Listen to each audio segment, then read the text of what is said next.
একটা সময় ছিল যখন চারপাশটা মেতে উঠত কোলাহলে। একটা ফোনকে ঘিরেই তখন কত বন্ধু একসাথে আসতো দলে দলে। 2018 থেকে 19 সালের সেই দিনগুলো আজ বড্ড বেশি মনে পড়ে। গেমের স্কিল দেখার জন্য কতজন বসে থাকতো পাশ জুড়ে। ম্যাচটা যখনই স্টার্ট হতো সবার চোখে থাকতো একটা টান।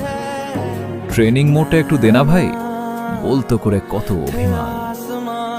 একটা ম্যাচ আমি খেলি এবার, এই আবদার ছিল সবার মুখে। আজকের চেয়ে সেই দিনগুলো সত্যি কত মধুর ছিল সুখে। 5 টাকা আর 10 টাকা দিয়ে চলতো তখন ফোনের ভাগাভাগি। সেই সামান্য টাকাতেই ছিল আনন্দ, ছিল না কোনো মন কষাকষি। এখন হয়তো ফোন আছে, গেমও আছে আগের মতো করে, কিন্তু সেই নিষ্পাপ আনন্দ আর বন্ধুদের আড্ডাটা হারিয়ে গেছে কোনো সুদূরে।